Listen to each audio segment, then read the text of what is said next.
नमस्कार, मैं हूं आपके साथ स्मिता सिंह और आप देख रहे हैं हमारा उत्तराखंड बुलेटिन। तो बुलेटिन की शुरुआत करेंगे, लेकिन उससे पहले इस वक्त की बड़ी और अहम जानकारी की तरफ रुख कर लेते हैं। इस वक्त की बड़ी और अहम जानकारी देहरादून से है, जो कि समीक्षा बैठक को लेकर सामने आ रही है। देहरादून में आपको बता दें, सीएम धामी लेंगे समीक्षा बैठक और पर्यटन एवं स्वास्थ्य विभाग की लेंगे बैठक। इस वक्त की बड़ी और अहम जानकारी आपको बता रहे, सशक्त उत्तराखंड @25 के लक्ष्यों को हासिल करने पर होगी चर्चा और अल्प, मध्य और दीर्घकालिक रोड मैप की भी होगी समीक्षा इस बैठक में। और शाम 5 बजे मुख्यमंत्री धामी पहुंचेंगे बीजेपी मुख्यालय और प्रदेश कार्य समिति की बैठक में करेंगे प्रतिभाग। इस वक्त की बड़ी और अहम जानकारी आपको उत्तराखंड के देहरादून से बता रहे हैं, जो कि सीएम धामी करेंगे वहीं समीक्षा बैठक और पर्यटन एवं स्वास्थ्य विभाग की लेंगे बैठक और सशक्त उत्तराखंड @25 के लक्ष्यों को हासिल करने पर होगी चर्चा और अल्प, मध्य और दीर्घकालिक रोड मैप की भी होगी समीक्षा इस बैठक में। और शाम 5 बजे मुख्यमंत्री पुष्कर सिंह धामी पहुंचेंगे बीजेपी मुख्यालय और प्रदेश कार्य समिति की बैठक में करेंगे प्रतिभाग। इस वक्त की बड़ी और अहम जानकारी आपको देहरादून से बता रहे हैं, जो कि सीएम पुष्कर सिंह धामी लेंगे समीक्षा बैठक और इस बैठक में पर्यटन एवं स्वास्थ्य विभाग की भी बैठकें होंगी और सशक्त उत्तराखंड @25 के लक्ष्य को हासिल करने पर होगी चर्चा। इस बैठक में अल्प, मध्य और दीर्घकालिक रोड मैप की भी होगी समीक्षा। शाम 5 बजे मुख्यमंत्री पुष्कर सिंह धामी पहुंचेंगे बीजेपी मुख्यालय और प्रदेश कार्य समिति की बैठक में प्रतिभाग लेंगे। इस वक्त की बड़ी और अहम जानकारी आपको देहरादून से बता रहे हैं, जो कि सीएम धामी लेंगे समीक्षा बैठक और पर्यटन एवं स्वास्थ्य विभाग की भी लेंगे बैठक और साथ ही सशक्त उत्तराखंड @25 के लक्ष्यों को हासिल करने पर होगी चर्चा इस बैठक में। इस वक्त की बड़ी और अहम जानकारी आपको बता रहे हैं, जो कि अल्प, मध्य और दीर्घकालिक रोड मैप की भी होगी इस बैठक में समीक्षा।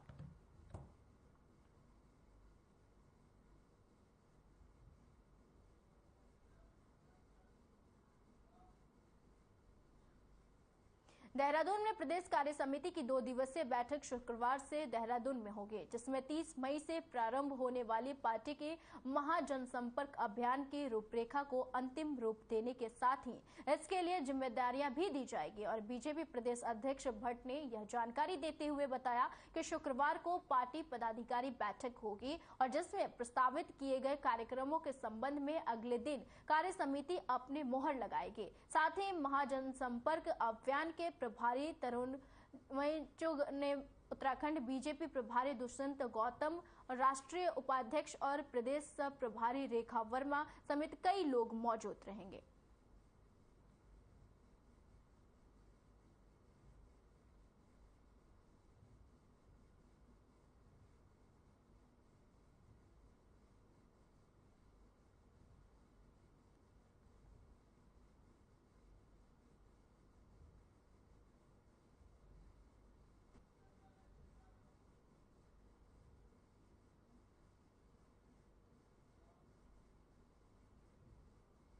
बीजेपी अल्पसंख्यक मोर्चा जिला कार्य समिति की आसमी पैलेस में बैठक आयोजित की गई है और जिसमें संगठनात्मक विषयों, अल्पसंख्यक समाज के बारे में चर्चा करने के साथ ही प्रधानमंत्री के मन की बात कार्यक्रम पर विस्तृत चर्चा की गई और दीप प्रज्वलन और अतिथिगण के स्वागत और उपरांत आरंभ कार्य समिति को संबोधित करते हुए मोर्चा के प्रदेश अध्यक्ष इंतजार हुसैन से कहा कि वर्ष 2023-24 के कार्य करने की योजना बनाते हुए इस पर अमल करने के कार्य समिति में चर्चा होनी है। अल्पसंख्यक मुस्लिम समाज को किस तरह से मजबूत किया जाए और उन्हें सरकार द्वारा संचालित योजनाओं का लाभ मिले, इस पर भी कार्य समिति में चर्चा की जा रही है।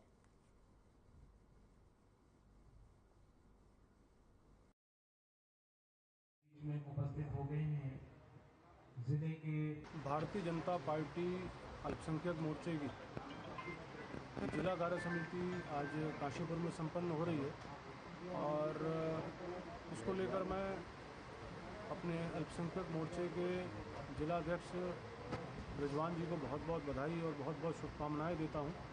और इस कार्य समिति के माध्यम से भारतीय जनता पार्टी के जो संगठन के आगामी कार्यक्रम हैं उसको लेकर यहाँ पर चर्चा की जाएगी। आज यहाँ पर हमारे अल्पसंख्यक मोर्चे के जिले के पदाधिकारी, हमारे प्रदेश के पदाधिकारी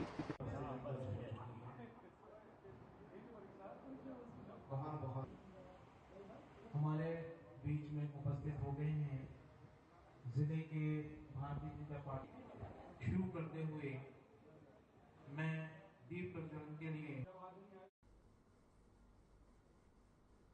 गंगोत्री धाम में व्यापार मंडल व्हील चेयर को ठेकेदार प्रथा में जाने पर व्यापार मंडल ने पुरजोर विरोध करते हुए जोरदार प्रदर्शन किया। बता दें कि wheel chair Gangotri bus stand से मंदिर तक 400 व्हील चेयर की आवाजाही होने से मंदिर तक पहुंचने वाले यात्रियों को भारी परेशानियों का सामना करना पड़ रहा है।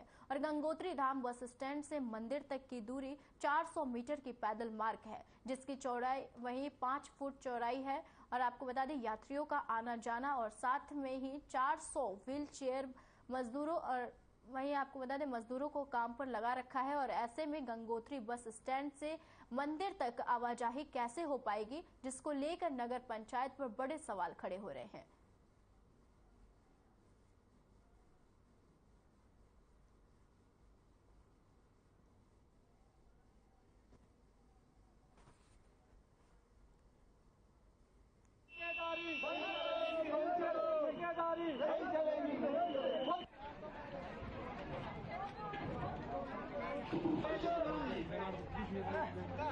ऐसा है कि नगर पंचायत ने इस बार व्हीलचेयर को टेंडर लगा करके, ये सेवा होती है, मानव सेवा होती है। यहाँ पे कि अपंग है कोई या कोई बीमार आदमी है, बुजुर्ग आदमी है, तो उनको जो है फ्री ऑफ कॉस्ट दिया जाना चाहिए।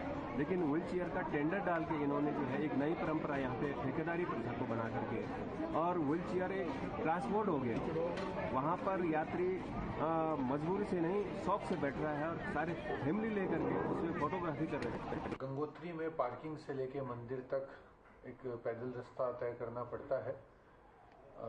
लगभग आधा किलोमीटर का वो रास्ता है। और कुछ यात्री जो अक्षम होते हैं या चलने में असमर्थ हैं या वृद्ध हैं, उनकी सुविधा के लिए नगर पंचायत व्हीलचेयर की व्यवस्था वहाँ करती है और वो सुविधा अभी वर्तमान में उपलब्ध है। आपके द्वारा बताया गया कि उनकी तादाद ज़्यादा है, तो ये डिमांड सप्लाई की बात है, क्योंकि जहाँ आवश्यकता है उसी हिसाब से व्हीलचेयर्स की उपलब्धता है।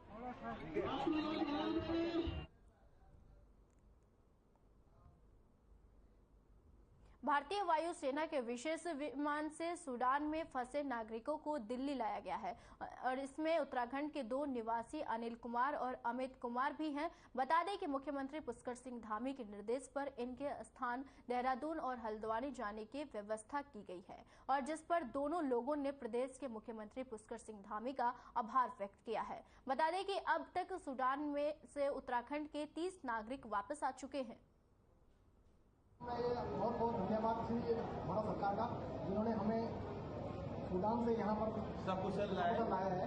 और मोदी जी का तो आभार है, साथ साथ में हमारे उत्तराखंड के मुख्यमंत्री श्री धामी जी का भी बहुत बहुत आभार, जिन्होंने हमें उत्तराखंड के वासियों को यहाँ पर आज सकुशल भारत में लाए और हमें घर तक भी पहुँचा रहे हैं। और सुबह सुबह हमें हमारे उत्तराखंड सरकार के एक अच्छे एम्प्लॉय जो कि हमें ग्रीट किए हैं यहाँ पे एयरपोर्ट पे, जो कि हमें बहुत अच्छा लगा।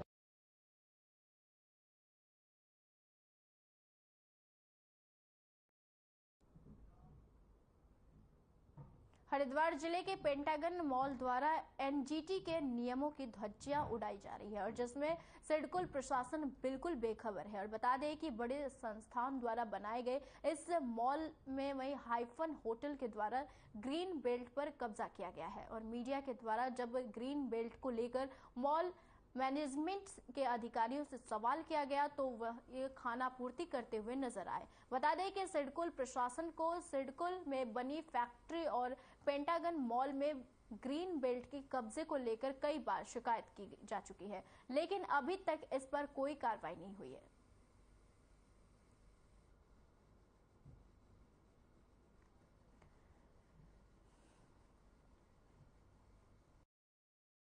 में देखिए वहाँ पर जो लोग लगाते हैं पार्किंग, उनको तो हम लोगों ने ऑलरेडी मना कराई भी, वहाँ पे हमने गाड़ी बिठाया, लेकिन कुछ लोग जबरदस्ती से वहाँ पे पार्किंग कर देते हैं। हमारी तरफ से पार्किंग में ही पार्किंग आप करें, जो पार्किंग हमने बनाई हुई है वहीं पे आप लोग अपनी पार्किंग कर सकते हैं।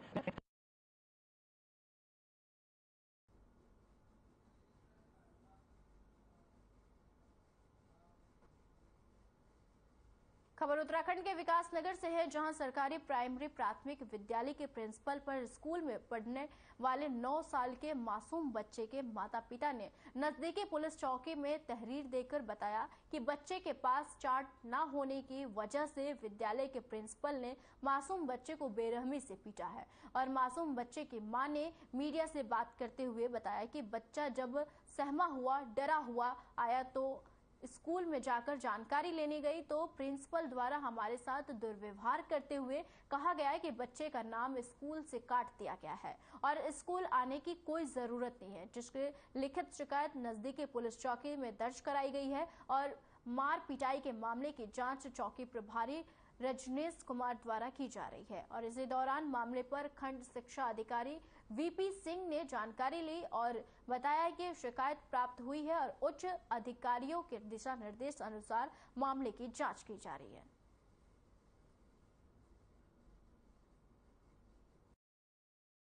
ये मामला बच्चे को जो है कक्षा 4 का बच्चा है तो उसको मारपीट का मामला बताया गया है और उसमें हम आ गए यहाँ पर तो बच्चों से भी बात करी है, अभिभावकों से बात कर रहे हैं और ऐसा भी पता चला कि चौकी में भी इसकी कंप्लेंट हुई है और विवाद की स्थिति बनी है स्कूल में। तो तब तक हम मैडम को जो है अपने कार्यालय में अटैच करेंगे और कार्रवाई मतलब जांच के बाद। मामला एक्चुअली में क्या है कि यहाँ के जो प्रधानाध्यापिका है उसका ये शायद देहरादून की निवासी है। यहाँ पर बच्चों के साथ इसका सौतेला व्यवहार रहता है, बच्चों के साथ हर अभिभावक के साथ बदतमीजी, यहाँ पर जो टीचर्स हैं उनके साथ झगड़े। तो अनेसली बच्चों को जो यहाँ प्रिंसिपल है जब वो अब उनका व्यवहार बच्चों के प्रति ऐसा रहेगा तो बच्चे यहाँ पर सीख कर क्या जाएंगे। हमारा यही है कि इस प्रकार की अध्यापिका इस क्षेत्र में ना रहे, क्योंकि यहाँ पर इस सवाल जो है बच्चों के बीच में जो पढ़ाई लिखाई है, जो हम शिक्षा का ज्ञान दे रहे हैं बच्चों को, जब हम उसको ही अच्छी तरह नहीं दे पाएंगे तो ऐसी शिक्षा का क्या फायदा। बहुत दिनों से ग्रामीणों की जो समस्या आ रही है, ये जो मैडम है यहाँ प्रिंसिपल अध्यापिका जी है, इनका बड़ा सख्ताई से पेश आ रहा है। यहाँ पे किसी भी जो भी जनप्रतिनिधि आता है उनके साथ भी बड़ी बदतमीजी से पेश आती है। और यहाँ पे एक तो बाउंड्री वाल हुआ है, कंस्ट्रक्शन का काम हुआ है, एक बिल्डिंग बनी है, ना तो इन्होंने उसकी तुड़वाई जो पुरानी बिल्डिंग थी उसकी किसी पेपर में सूचना नहीं दी गई, ना ही किसी ग्राम प्रधान को बताया गया, ना क्षेत्र पंचायत को, ना ही उप प्रधान को, किसी को नहीं बताया। मतलब पूरी तरह मनमानी हो रही है अध्यापिका जी। सर मैडम ने मारा था मेरे बेटे को बहुत। कब की बात है सर? 3-4 दिन हो गए हैं। अच्छा, फिर सर वो उसको मारा, वो घर गया तो दूसरे दिन मैं मैडम के पास आई कि मैडम आपने मेरे बेटे को इतना क्यों मारा, आप मुझे बता देती अगर कोई गलती थी तो। लेकिन सर उन्होंने मुझे भी धक्का देकर बाहर भगा दिया।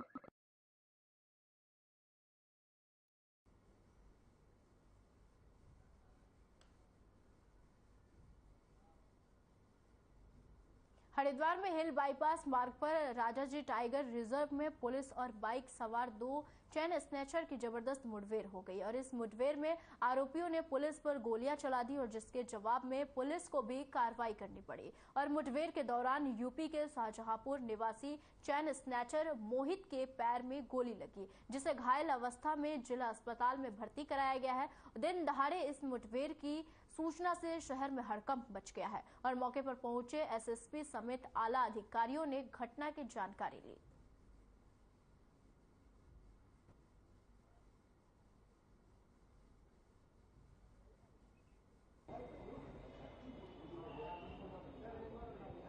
ज्वालापुर क्षेत्र में शाम को एक चेन स्नैचिंग हुई थी और इसमें पूर्व में भी कुछ स्नैचिंग की वारदातों की खबर आ रही थी। इस पर एक टीम ने इसमें लोकेट किया था तो इसमें एक संदिग्ध गाड़ी का नंबर मिला था। उस गाड़ी को जब ट्रैक कर लिया गया तो आज फिर पता चला कि ये गाड़ी से मूवमेंट हुआ इधर की तरफ और हिल बाईपास की तरफ। तो हमारी जो एसओजी की टीम और ज्वालापुर और रानीपुर की टीम को चूँकि इसमें लगाया गया था अनावरण के लिए, तो ये हिल बाईपास का जो जंगल है उधर की तरफ 2 बदमाश भागे मोटरसाइकिल छोड़कर। तो जहाँ पर जवाबी कार्रवाई में क्योंकि जब घिर गए वो तो फायर किया गया।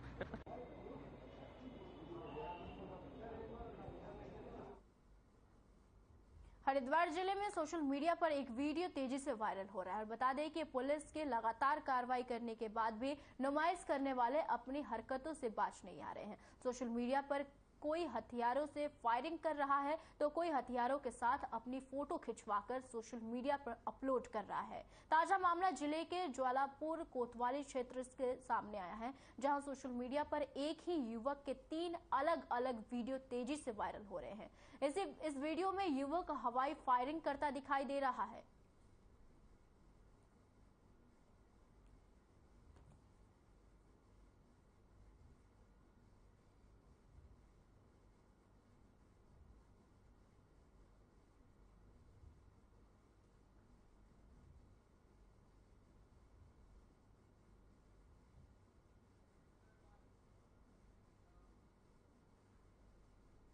मुख्यमंत्री पुष्कर सिंह धामी ने सचिवालय में पैच रिपोर्टिंग ऐप का शुभारंभ किया। बता दें कि मोबाइल ऐप लोक निर्माण विभाग द्वारा सड़कों पर गड्ढा मुक्त करने के लिए बनाया गया है। इसके माध्यम से अब कोई भी व्यक्ति अपने आसपास सड़कों पर पाए जाने वाले गड्ढों की फोटो खींचकर पूरी जानकारी के साथ अपनी शिकायत दर्ज कर सकता है, जिसका समाधान 1 सप्ताह के अंदर ठीक कराया जाएगा और शिकायतकर्ता को ऐप के माध्यम से दर्ज शिकायत पर हुई कार्रवाई के विषय में भी चित्र सहित जानकारी भी उपलब्ध कराई जाएगी।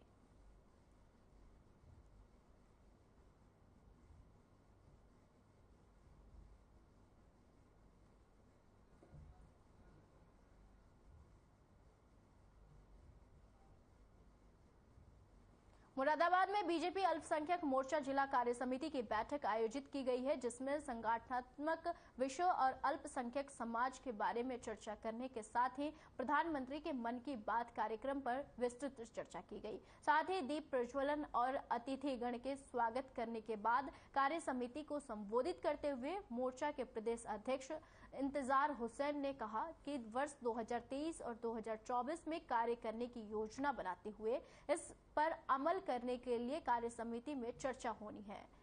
आपको बता दें कि अल्पसंख्यक मुस्लिम समाज को किस तरह से मजबूत किया जाए और उन्हें सरकार द्वारा संचालित योजनाओं का लाभ मिले, इस पर भी कार्य समिति में चर्चा की जा रही है और कार्य समिति में कामकाजी, राजनीतिक और सामाजिक प्रस्ताव बनाए जाते हैं। आज आयोजित कार्य समिति 3 सत्रों में हो रही है, जिसमें प्रधानमंत्री के मन की बात कार्यक्रम पर विस्तृत चर्चा अहम है।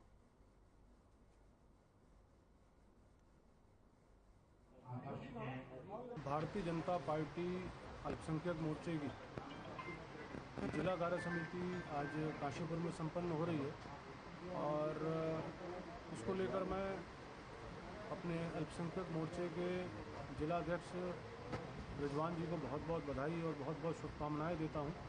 और इस कार्य समिति के माध्यम से भारतीय जनता पार्टी के जो संगठन के आगामी कार्यक्रम है उसको लेकर यहाँ पर चर्चा की जाएगी। आज यहाँ पर हमारे अल्पसंख्यक मोर्चे के जिले के पदाधिकारी, हमारे प्रदेश के पदाधिकारी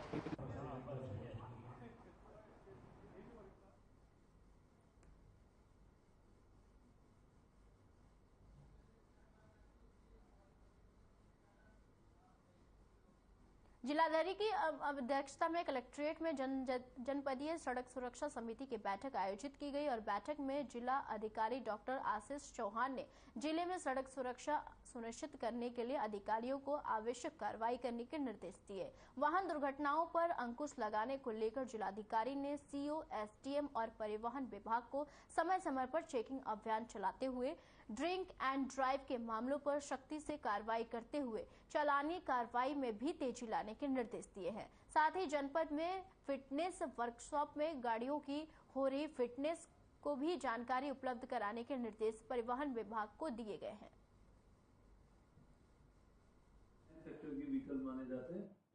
आप लोगों महीने में जो हमारे पास डिटेल आई है उसमें लगभग अभी तक के एक्सीडेंट्स का नंबर 22 है और अप्रैल में लगभग 7 एक्सीडेंट्स हुए थे। तो उसमें लेकिन हमारा जो चालानों की संख्या है वो सब्सटेंशियली बढ़ी है और लास्ट ईयर के कंपैरेटिवली हम लोगों ने लगभग 2.5 गुना से ऊपर हमारे चालान होते हुए नज़र आ रहे हैं।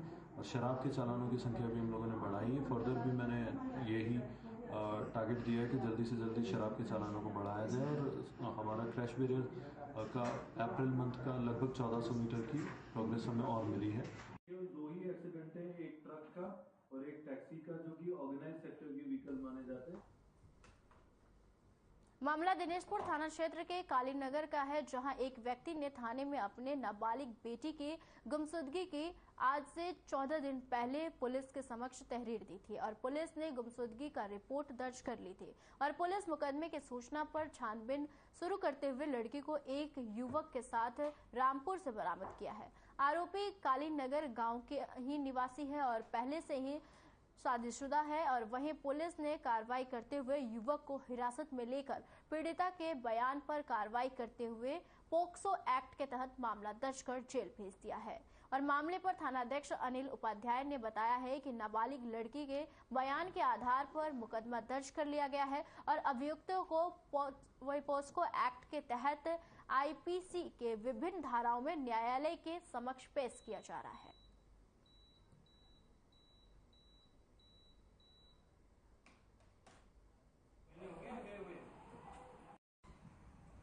उनकी नाबालिग पुत्री को कोई भगा के ले गया है, तो इस पे तत्काल हमारे द्वारा FIR दर्ज करवाई गई और 365 IPC में अभियोग पंजीकृत कर विवेचना मनोज SI हैं उन्हें दी गई थी। उनके द्वारा CC कैमरे और सर्विलांस की मदद से ये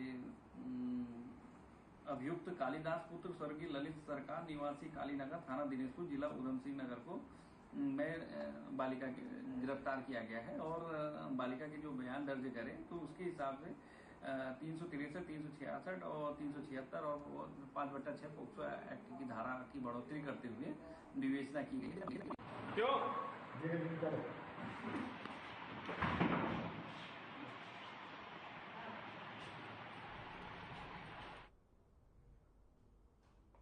देहरादून की कंटेनमेंट टाउन पुलिस ने एक ऐसे शातिर गैंगस्टर को गिरफ्तार किया है जिसने फर्जी दस्तावेजों के जरिए 11.50 करोड़ की जमीन का सौदा कर दिया है और SSP दलीप सिंह कुंवर ने मामले का खुलासा करते हुए बताया कि 4.5 करोड़ रुपए एडवांस भी जमीन खरीदने वाले ने आरोपी समीर कामयाब को दिए थे, लेकिन जब उसे पता चला कि उसके साथ ही फर्जीवाड़ा हुआ है तो वो पुलिस से शिकायत की और SSP ने बताया कि समीर वहीं कामयाब पर पहले भी कोई मुकदमे दर्ज हैं और फर्जीवाड़े के मुकदमे भी दर्ज किए गए।